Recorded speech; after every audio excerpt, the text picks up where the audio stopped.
16ই December surrender হলো এখানে Pakistan army. 10 জানুয়ারি বঙ্গবন্ধু শেখ মুজিবুর রহমান বাংলাদেশে ফিরলেন। এর মধ্যে গ্যাপটা হলো 25 দিন। এই 25 দিন উনি পাকিস্তানে কি করেছিলেন? আজকের এই এই বিষয়গুলো, ভারত কেন এইভাবে বিহেভ করতেছে, এই জিনিসগুলোর হুম। একটা উত্তর পাওয়া যেতে পারে। হুম। যখন এখানে 93,000 ফোর্স পাকিস্তানে সারেন্ডার করেছে, সেখানে আমি ইনভেস্টিগেট করে তাদের সঙ্গে কথা বলে, জেনারেলদের সঙ্গে, ব্রিগেডিয়ারদের সঙ্গে, আহ, যেটা আমি জানতে পেরেছি যে বঙ্গবন্ধুকে সরিয়ে নেওয়া হয় ক্যান্টনমেন্টের একটা ভিভিআইপি রুমে, এবং সেখানে ভুট্টো এসে তার পায়ে পড়ে যে আমাকে রক্ষা করো, নাহলে আমাকে মেরে ফেলবে। এই 93,000 ফোর্স যাতে এদেরকে কোন রকম এদের উপর আঘাত না আসে, হুম। This is one. যার ফলশ্রুতিতে এই 93,000 ফোর্স ভারতে যায়। কেন? বিকজ ভারত শর্ত দেয় ওই সময়, আমার ধারণা হয় ওখানে কিছু নেগোসিয়েশন হয়েছে পাকিস্তান, হুম। ইন্ডিয়া, বাংলাদেশ, আমেরিকা, এই 4 দল মিলে সেখানে নেগোসিয়েশন হয়েছে। এইটার উত্তর এখনো পাওয়া যেতে পারে। আপনার মাধ্যমে আমি সবাইকে জানাতে চাই, জাতিকে অবহিত করতে চাই, বঙ্গবন্ধু শেখ মুজিবুর রহমান অ্যারেস্ট হয়েছিলেন কি সারেন্ডার করেছিলেন পাকিস্তান আর্মির কাছে, এটা বিচার্য বিষয়, আলোচনা করা যেতে পারে এটা নিয়ে। কিন্তু কামাল হোসেন কি করে পাকিস্তানে গেছিলেন? আজ পর্যন্ত তিনি মুখ খোলেন নাই। তিনি বাংলাদেশে আছেন, জীবিত আছেন এখনো, ডিমেনশিয়া তাকে ধরে নেই, তিনি ভালোভাবেই কথা বলতে পারেন। তার কাছে জানা উচিত তিনি পাকিস্তানে কিভাবে গিয়েছিলেন এবং ওখানে তিনি কি করেছেন, তার অ্যাক্টিভিটিস কি ছিল। এবং হুম। এই কামাল হোসেন কি করে বঙ্গবন্ধুর সঙ্গে 10 জানুয়ারি বাংলাদেশে ফেরেন একই প্লেনে? তাহলে এই এই যে 9 মাস উনি ওখানে বন্দী ছিলেন, এবং ওই 25 দিন নিশ্চয়ই তিনি তার সঙ্গে বসে পরামর্শক হিসেবে কাজ করেছেন। হুম। তা না হলে 1974 সালে দিল্লিতে যে কনফারেন্সটা হয় আপনার, সেখানে পররাষ্ট্রমন্ত্রীর কনফারেন্স, সেখানে আমাদের ছিলেন ডক্টর কামাল হোসেন, পাকিস্তানের ছিলেন deputy foreign minister Aziz Ahmed, এবং ভারতের ছিলেন সরণ সিং। এবং সেইখানে 105 জন যুদ্ধবন্দীকে মাফ করে দেওয়া হয়। এই ডিসিশনটা খুব সম্ভব পাকিস্তানে বসে নেওয়া হয়েছে ওই 25 দিনে। এবং লাইন অফ কন্ট্রোলকে পাকিস্তান মেনে নেয় 2 কাশ্মীরের সীমান্ত হিসেবে। ভারতের হুম। যে তারা ভারতের ওই ওই 93,000 ফোর্সকে ফেরত পাঠাবে, এবং ওই ওই ওই ওই লাইন অফ কন্ট্রোলকে ভারত মেনে নেবে। এবং আমাদের আমাদের তরফ থেকে যে জিনিসগুলো মেনে নেওয়া হয়েছে, আমার মনে হয়, এক হলো ভারতীয় বাহিনী বাংলাদেশ থেকে চলে যাবে, ফারাক্কাবাদ খুলে দেবে ইন্ডিয়া, হুম। এবং 25 বছরের একটা চুক্তি হবে। এবং বঙ্গবন্ধুর সময় সেই চুক্তি হয়েছিল 25 বছর, যেটাকে আমরা গোলামী চুক্তি বলি। যদিও বঙ্গবন্ধু এসে বাংলাদেশে, তিনি আমার মনে হয় সত্য হুম। বলেননি, তিনি অনেক জিনিস গোপন করেছেন।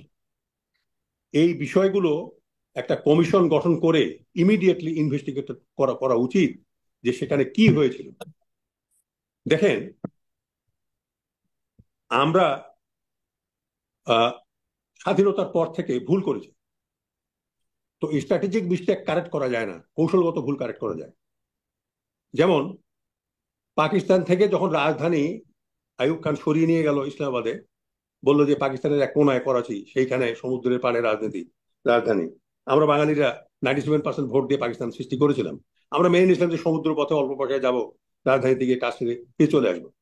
তো যখন আইয়ুব খান এই রাজধানী সরিয়ে ইসলামাবাদ নিয়ে গেল, তখন বাংলাদেশে গুঞ্জন শুরু হলো যে যে ওই সময় তো জাতির পিতা ছিল কায়দে আজম, তো তার রাজধানী যখন স্মরণই হলো, তো ওটা ঢাকাতে হবে না কেন?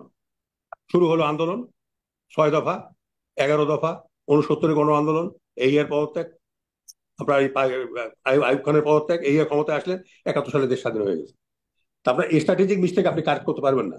আমি স্ট্র্যাটেজিক মিস্টেক বলি, 70-এ যে ইলেকশন হয়েছিল, দেশ স্বাধীন হলো, আমরা কিন্তু ওই ব্যাটের দিয়ে সরকার ফর্ম করেছি। নতুন কিন্তু ইলেকশন হয় নাই, 73-তে ইলেকশন হয়েছে। তো আমি যখন হুম। এনডিসি করি পাকিস্তানে, কান্ট্রি প্রেজেন্ট করার সময় আমাকে প্রশ্ন করা হয়েছিল যে তোমরা পাকিস্তান ভেঙেছো।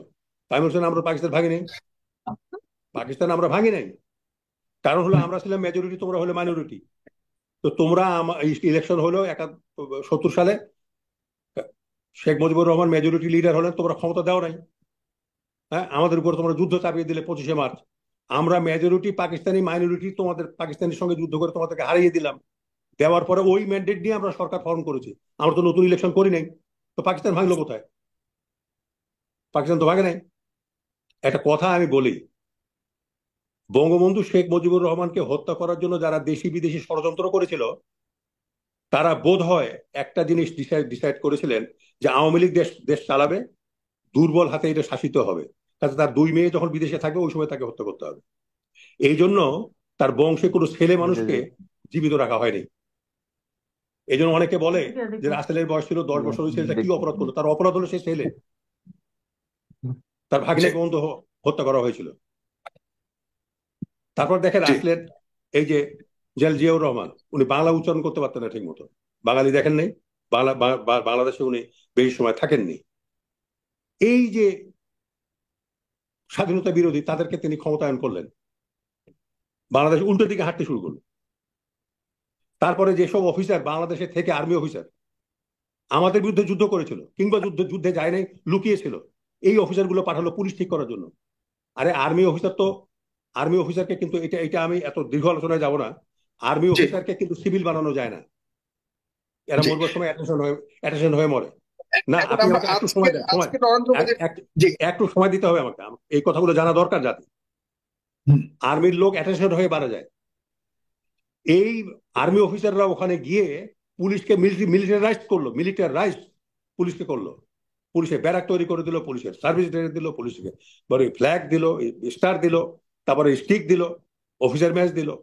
এখন আমরা করি DOHS, defence officers housing society, police করছে পিওএইচএস, পুলিশ অফিসার্স হাউজিং সোসাইটি।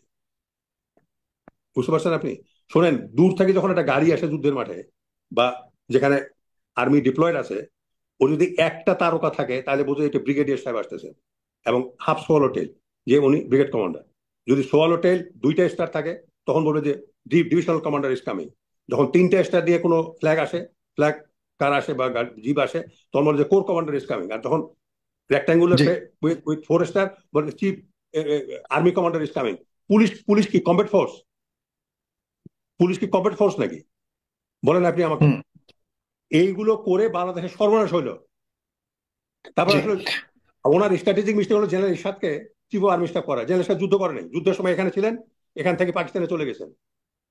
তারপরে আরেকটা কথা আমি হুম, বলি, জেনারেল মঞ্জুর এবং জেনারেল ইরশাদ উভয় একই সঙ্গে কলকাতায় দিল্লিতে ছিলেন। জেনারেল মঞ্জুর ছিলেন ডিফেন্স অ্যাডভাইজার এম্বাসিতে আমাদের, আর জেনারেল ইরশাদ এনডিসি করতেছিলেন। বঙ্গবন্ধু যেদিন মারা যায়, এই 2 মহারথীকে বঙ্গভবনে দেখা গেছিল। How they came, nobody knows. General Zia তার দেখে বলে তোমরা এখানে কেন, এখনই চলে যাও। এই জেনারেল জিয়া নিহত হয়েছে কোথায়? চিটাগংয়ে। Why? Because Manzur was the GOC and general Ershad the chief of army staff. কোন ইনভেস্টিগেশন হয়েছে?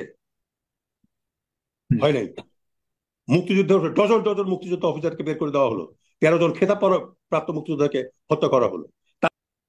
আর শেখ হাসিনার স্ট্র্যাটেজিক মিস্টেক হলো সংসদ রেখে ইলেকশন করা।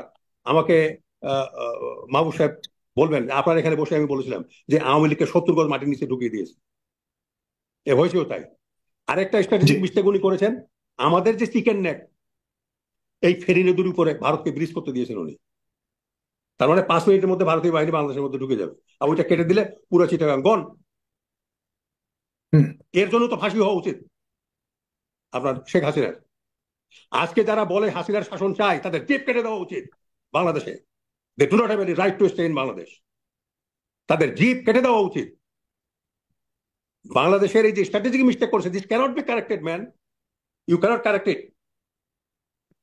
ইট ক্যানট বি কারেক্টেড।